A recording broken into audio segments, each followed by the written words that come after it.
எல்லாம் வல்ல இறைவனை என் மனமொழிகளால் போற்றி வணங்கி இந்த பதிவை ஆரம்பிக்கிறேன். இந்த பதிவில் நான் பார்க்கக்கூடிய விஷயம் என்ன அப்படின்னா, நிறைய கேள்விகள் என்கிட்ட இந்த கேள்விகள் வந்து நிறைய வரும். ஏன் நம்ம ஒரு காரியம் சாதிக்கிறதுக்காக நம்ம ஒரு மைக் கொண்டு போகிறோங்க, ஒரு பிரயோகம் பண்ணுறோம், ஒரு பூஜை பண்ணி ஒரு மந்திரங்கள் எந்திரங்கள் கொண்டு போகிறோம். அதே போல் எதிரி வந்து ஒன்று கொண்டு வருவாள்லங்க. எதிரிகளும் நம்மகிட்ட ஒரு உங்களை பாரியான ஒரு மாந்திரிகவாதிட்ட போவாங்க, அவங்களும் சில பொருட்களை வைத்து கொண்டு வருவாங்க. அப்படி கொண்டு வந்தாங்க அப்படின்னா அதை வேலை செய்யாமல் செய்கிறதற்கான ஏதாவது முறை இருக்குதா? அவங்க கொண்டு வர்ற மையும் எந்திரமும் வேலை செய்யக்கூடாது அப்படின்னா அதுக்கு அது பேர் வந்து மகுடிக்கட்டைன்னு சொல்லுவாங்க. அது வந்து ஐங்கோல கருவை வைத்து செய்யக்கூடிய ஒரு வேலைங்க. ஒரு எலுமிச்சங்காயை கையில் வச்சுக்கிட்டு எதிரி நிற்கக்கூடிய திசையை நோக்கி மந்திரத்தால் கட்டக்கூடிய ஒரு முறை இருக்குது. அதற்கு மூல மந்திரம் என்னன்னா, ஓம் ரீம் ஐயும் கிளியும் ஓம் சண்டி ஏறு ஓடு கட்டு கட்டு என்று அந்த எலுமிச்சங்காயை இந்த சூரியன் இதால நல்லா அப்படியே கையில் வச்சு குத்திக்கிட்டே இருந்தான் அப்படின்னா எதிரி வைத்திருக்கக்கூடிய மை மந்திரம் அவன் வந்து பிரயோகம் செஞ்சுட்டு வரக்கூடியது வேலை செய்யாது. இது கண்கூடாக என் அனுபவத்தில் என்னுடைய சொந்த காரியத்திற்காகவே நான் பயன்படுத்தியிருக்கிறேன். எவ்வளோ பெரிய எதிர்ப்பு நம்ம முன்னாடி வந்து நின்னாலும் சரி, அவங்கள அப்படியே கட்டு விட்டு உடச்சி ஓட விடலாம். அதற்கான மந்திரம் இது. அதுக்கப்புறம் இன்னொன்று என்ன அப்படின்னா, பச்சரிசியை கொஞ்சம் கையில் எடுத்து அதை அரைச்சி மாவாக்கி அது கூட வந்து ஐங்கோல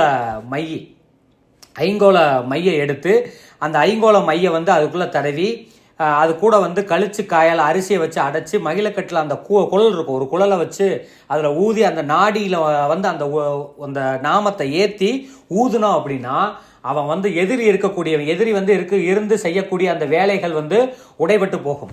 அதுக்கடுத்து இன்னொன்று அப்படின்னா, இறந்து போன ஒரு பிண்டத்தினுடைய தலையை எடுத்து பிடுங்கி அது போல ஐங்கோல மையை வந்து சேர்ந்து கலந்து கையில் வச்சுக்கிட்டா அப்படின்னா எதிரிகள் எந்த விதமான மை வேலைகள் செய்து வந்தாலும் அந்த மை வேலைகள் வேலை செய்யாது.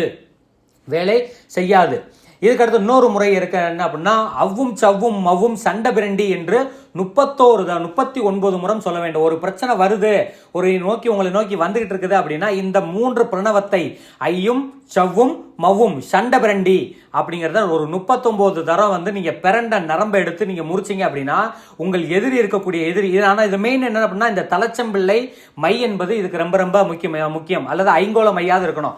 ஐங்கோல மை கையில் இருந்தா ஐங்கோல மைங்கிறதாங்க பேஸு. ஐங்கோல மைங்கிறது தான் பேஸு. அதுக்காக கூட வந்து நம்ம சுடுகாட்டு சாம்பல், சுழல் வண்டு, பூநீர், ஆள்காட்டு குருவினுடைய மாமிசம் இதெல்லாம் வச்சு செய்யக்கூடிய முறையும் இருக்குது. இந்த முறைகளில் வந்து எடுத்து வச்சு அவங்க ரத்தப்பள்ளி கொடுத்து அந்த பூஜை செய்கையில் சில மந்திர முறைகள் மட்டும் மாறுபடும். இப்போ நான் சொல்லக்கூடிய இந்த முறையை எடுத்து பண்ணீங்க அப்படின்னா அதற்கான மூல மந்திரம் என்ன அப்படின்னா, ஒரு 1008 முறை 12 நாட்கள் இதை பூஜை செய்யக்கூடியது. மது மாமிசம் வச்சு ஓம் ரீம் க்ரீம் அங் உங் மது மாமிச ருத்ரமூர்த்தி வா அப்படிங்கிற மந்திரத்தை நீங்க ஒரு 108 முறை அல்லது 1008 முறை 12 நாட்கள் வந்து பூஜை செய்து முதல் நீங்க தயார் பண்ணி வச்சுட்டீங்கன்னா நீங்க எப்ப வேணாலும் எங்க வேணாலும் பிரயோகம் செய்து கொள்ள முடியும். எதிரியினுடைய கட்டுகளை அவிப்பதற்கும் உடைப்பதற்கும் வழியும் இருக்குது.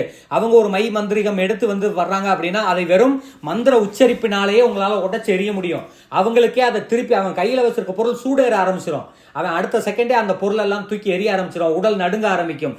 ஏதாவது பேச வருவாங்க, அந்த பேச்சை வந்து அப்படியே தடுமாறி நின்று வைக்கக்கூடிய நிலைமையை உருவாக்க முடியும். இதுக்கு தான் வந்து என்ன அப்படின்னா, ஒவ்வொரு எந்திர பூஜையும் ஸ்தாபிக்கும் பொழுதும், ஒவ்வொரு எந்திரத்தை நீங்கள் ஸ்தாபித்து எடுத்து வைக்கும் போதும், ஒவ்வொரு இடத்திலும் நீங்க இருக்கக்கூடிய ஆலயமாக இருக்கலாம், வீடாக இருக்கலாம், அந்த இடத்துல கீழே பதிக்கக்கூடிய எந்திரங்கள் சில இருக்குதுங்க.